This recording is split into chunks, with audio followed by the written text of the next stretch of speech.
This is Optimal Finance Daily, episode 2588. You may be broke, but not broken, by Kiersten Saunders of richandregular.com. And I'm your host and personal finance enthusiast, Diana Merriam. This show is actually one of multiple shows in our network covering different topics like personal development, health, relationships, and work. So if you like this show, be sure to search for Optimal Living Daily wherever you're hearing this to find all of our others. But for now, let's get right to today's post as we optimize your life.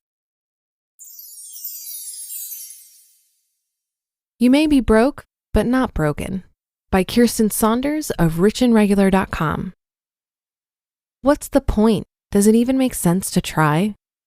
We don't know if everyone in the room felt it or if we were just in tune with this young brother as he asked a question about investing. Though looking back, it was more of a peek into his emotional well-being than an inquiry on what to do with his money. He started strong, but as he began listing his debts, his voice got softer and softer. You can see the wheels turning as he considered whether he was truly comfortable blurting out his actual debt balance in front of 50 onlooking strangers. Finally, he settled on murmuring 6 figures in student loan debt, with a sad smirk on his face implying, "It is what it is." After hearing us and a few other people on a panel talk about investing, expected returns, and the anticipated ROI on our portfolios, his question was a common one. He wanted to know if the interest rate on his loans were about 5 to 6%, does it even make sense to invest if the stock market historically has produced an average return of 7% adjusted for inflation? The other panelist agreed that in general, it's always a good thing to invest your money, even if it's just a little bit.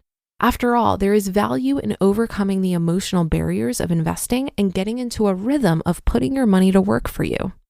We sensed his shame and wanted to add our 2 cents, but figured we'd catch him privately after the panel.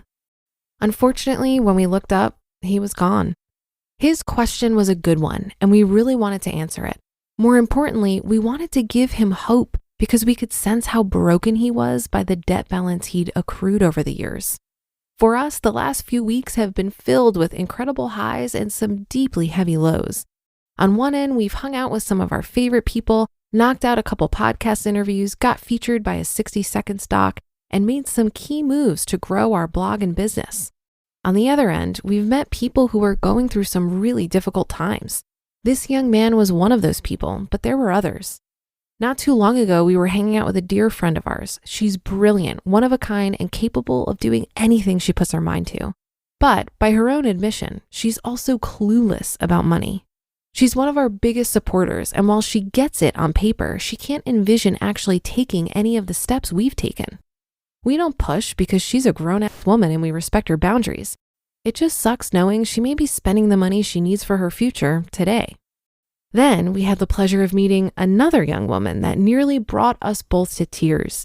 She was a 20-something single mom working hard to ensure she had enough money to get by and make sure her young son had a steady supply of the medicine he needs. Against all odds, she was actively investing and ready to do more.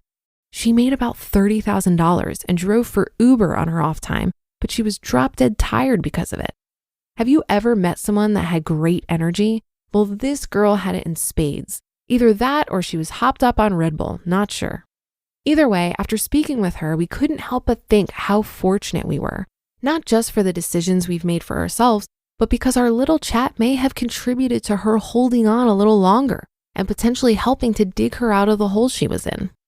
We did our best to give her confidence that this was just a season and that she had the tools she needed to get ahead. Towards the end of our talk, she got a little choked up and came in for a hug. It was a tender moment and a reminder of the why behind our decision to share our story. The good news is, for every really sad and hopeless encounter we have, there are a handful of people who have taken some steps to better prepare for their future. Getting those random emails or DMs is always special to us and owns a soft spot in our hearts. It brings us back to when we were in seemingly hopeless situations. Back in 2007, Mr. R&R found himself the proud owner of a new home while he was a grad student, working at the school during the days and waiting tables at night. Well, in 2008, the value of that home dropped in half, the economy tanked, and despite having a strong culinary background, PB&Js were on the menu several times a week. He was a not-so-proud homeowner of a fixer-upper and picking up extra shifts whenever he could to keep the lights on. Back in the early 2010s, during Mrs. R&R's post-college years, she was tearing up the Atlanta club scene, looking cute but broke as underneath the surface. Slowly but surely, she racked up over $30,000 in consumer debt with no end in sight. To make matters worse, she was bailed out of her situation and slowly spent herself right back into the hole she was in. Luckily, when we met each other in 2012, we stumbled into an uncomfortable conversation about money after a trip to Panama. At the time, Mr. R&R was well on the path to debt freedom, so he had a better sense of where she was on the journey. Since she was just starting out and hadn't quite come to grips with how cancerous debt can be, Mr. R&R encouraged her to own it and get on a plan to eliminate it. At the time, you couldn't have told her she would ever be debt-free. Today, she'd be the first person to tell you she was wrong. The moral of the story is, we've both been broke as before, but we didn't let it break us. Listen, we don't have a magic 8-ball, tarot cards, or Jesus on the main line. What we do have is our own life experience and a growing network of people who have done what we've done and more. That alone has given us faith, first and secondhand experience to guide us to where we are today. We don't know who needs to hear this, but please know, the dollar amount you owe today doesn't define you. A poor credit score doesn't define you. The decisions you make in your younger years do not define you. The jobs you've had and lost don't define you. And neither do the people who can't quite wrap their arms around the vision you have for your life. You define you. And if tomorrow you want to change your definition, you can do that too. The tactics to paying off debt are endless, and the people trying to help you along that process are plentiful. You can pick a few, all or none of the above, but ultimately, it's up to you. You just listened to the post titled, "You May Be Broke, But Not Broken," by Kiersten Saunders of richandregular.com. If you use Mint to track your expenses, you've probably heard the news that they're shutting down. But I've got better news, and you've got options. Monarch is the top-rated all-in-one personal finance app. It gives you a comprehensive view of all of your accounts, investments, transactions, cash flow, net worth, and more. Plus, create custom budgets, track progress towards financial goals, and collaborate with your partner. And now listeners of this show will get an extended 30-day free trial when you go to monarchmoney.com/OFD.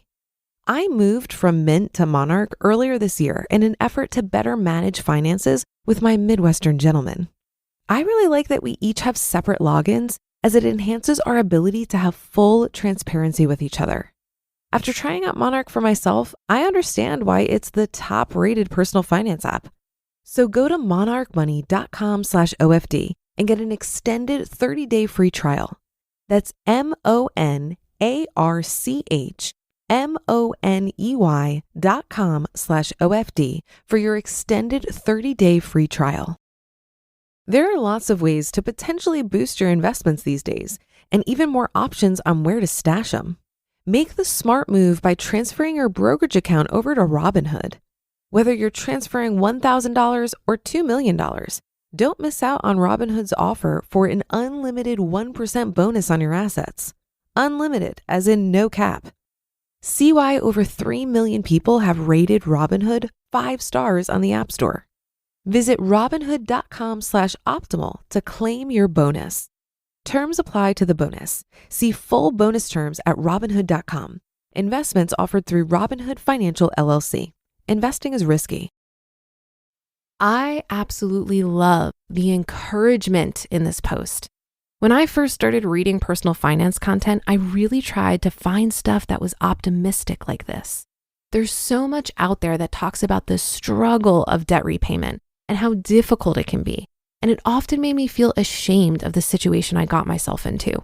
Sure, digging out of debt can be challenging, but with the right perspective, it can also be really empowering and an amazing opportunity to learn the skills and habits you need for building wealth.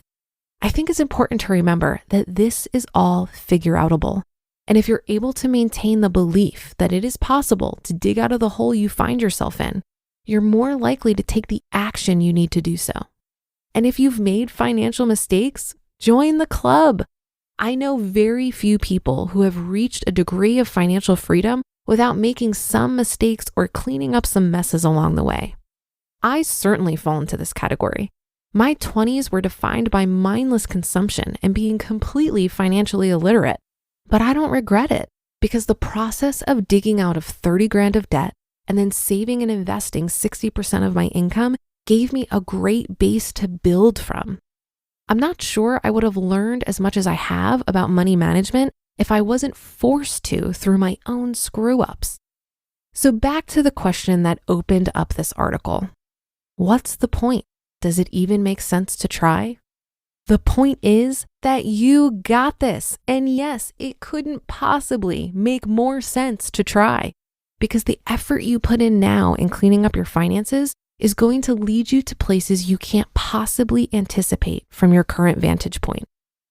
That'll do it for today and another installment of Optimal Finance Daily. Have a happy Monday. Thank you for being here every day and listening, and I'll see you tomorrow where your optimal life awaits.